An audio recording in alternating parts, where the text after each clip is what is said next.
할렐루야. 사랑하는 대강의 가족 여러분, 오늘 하루도 하나님의 말씀과 동행하는 삶이 되길 소망합니다. 오늘 함께 나눌 하나님의 말씀은 데살로니가후서 2장 1절에서 2절 말씀입니다. 형제들아, 우리가 너희에게 구하는 것은 우리 주 예수 그리스도의 강림하심과 우리가 그 앞에 모임에 관하여 영으로나 또는 말로나 또는 우리에게서 받았다는 편지로나 주의 날이 이르렀다고 해서 쉽게 마음이 흔들리거나 두려워하거나 하지 말아야 한다는 것이라. 아멘. 우리는 거짓말의 홍수 시대에 살고 있습니다. 이 코로나 팬데믹을 거치면서 우리는 유튜브의 시대에 살고 있습니다. 이 스마트폰과 유튜브를 떠나서는 정말 하루도 살 수 없는 시대입니다. 그리고 유튜브를 통해 얼마나 많은 정보가 흘러나오는지 모릅니다. 그런데 그 정보들이 모두 다 정확한 게 아닙니다. 이 가짜 뉴스가 얼마나 많은지 모릅니다. 그래서 잘 분별하여 받아들여야 합니다. 그런데 거짓이 있는 곳에는 희망이 싹틀 수가 없습니다. 이것이 문제입니다. 이 데살로니가 교회의 문제도 거짓이었습니다. 사람들이 주님의 재림을 지나치게 사모하다 보니 주님이 오시는 날에 대한 거짓말이 끊이지를 않았습니다. 이 거짓말하는 종류도 한 가지가 아니었습니다. 이 바울은 사람들의 거짓을 말하는 종류를 이렇게 말합니다. 영으로나 또는 말로나 또는 우리에게서 받았다는 편지로나. 이 영으로 거짓을 말하는 자들이 자신이 환상을 보았다고 말하면서 주의 날을 거짓 예언했다는 말입니다.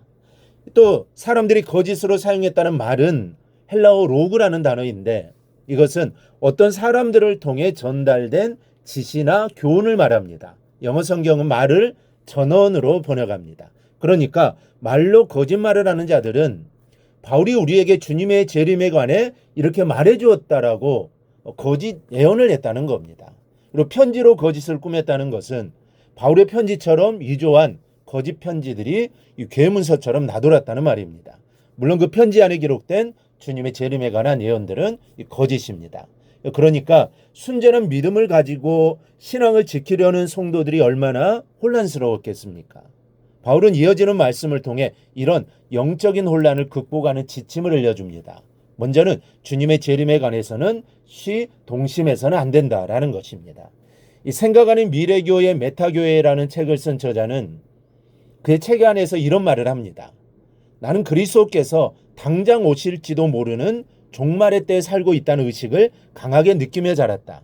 때문에 영원의 세계를 준비하는 일에 온 힘을 기울이려는 마음을 갖게 되었다. 그러나 불행하게도 내가 살고 있는 이 시대가 종말 세대라는 공포와 종말 의식을 벗어나지 못하는 열심 때문에 더 큰 그림을 이상으로 승화시키지 못했다. 내일이라도 당장 주님이 오실지도 모른다는 일종의 조바심으로 삶을 살던 중 스스로 이런 질문을 한 적이 있다. 하나님께서 20년을 더 기다리기로 결정하신다고 가정하면 나는 어떤 계획을 세워야 할까? 지금도 나는 여전히 그리스도의 재림을 준비하며 갈망하고 있다. 그러나 이런 질문을 한다. 하나님께서 200년을 연기하신다면 어떻게 해야 하는가? 아니 앞으로도 2000년을 더 기다려야 한다면 또 어찌할 것인가? 여러분 무슨 말입니까? 주님의 날을 사모하는 것과 주님이 오실 날을 단정하는 것은 관계가 없다는 말입니다. 주님 오시기를 간절히 사모하되 언제 오실지는 모르니 20년이 아니라 200년이라도 더 나아가 2000년이라도 계획을 하며 성실하게 살아야 한다는 겁니다. 이 바울은 본문에서 주의 날이 이르렀다고 해서 마음이 흔들리거나 두려워하지 말라고 말씀합니다. 주님의 재림을 사모하되 이 땅의 남은 날을 위해 최선을 다하라는 말입니다. 주님께서는 그날을 사모한다고 해서 이 땅의 삶을 팽개치라고 말씀하신 적이 없습니다.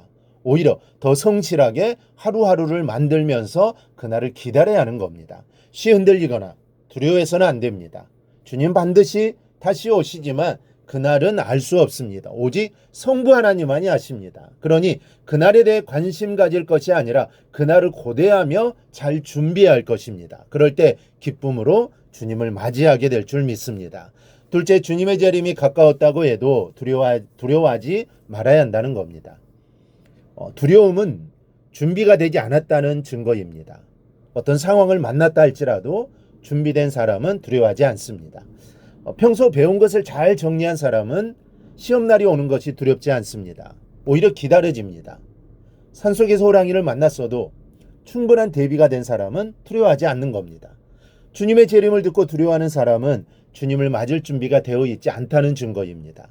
주님의 재림을 항상 준비하는 사람은 당장 하늘에서 천사장의 나팔 소리가 울려 퍼져도 조금 더 두려워하지 않을 겁니다. 우리는 언제 오실지 모르는 주님의 날을 매일 준비하는 삶을 살아야 하는 겁니다. 쉽게 마음이 흔들리지 말아야 한다는 것이 땅에서의 남은 날에 최선을 다하라는 교훈이라면 두려워하지 말라는 말씀은 하늘에서의 영원한 삶을 위한 준비를 철저히 하라는 말입니다. 여러분, 혹 우리 앞에도 주님의 재림을 이리저리 말하는 사람이 다가설 때가 있을 겁니다. 그날에 미혹당하지 않기 위해 오늘 주신 말씀으로 재림에 관한 지식을 든든하게 세워놓으시기 바랍니다. 주님의 날을 간절히 사모하되 땅에서의 남은 날에 최선을 다하고 영원한 삶을 철저하게 준비하시기 바랍니다. 그리고 흔들림 없고 두려움 없는 마음으로 주님의 재림을 기다리시기 바랍니다. 그러면 주님의 재림의 날이 나에게 축복의 날이 될 줄 믿습니다. 우리 모두 주님의 재림을 잘 준비하여 그날이 우리 모두에게 축복의 날이 되기를 주님의 이름으로 축원합니다. 오늘 묵상한 말씀을 굳게 잡고 삶으로 실천하며 살아내는 대강의 모든 성도들이 되기를 축복합니다.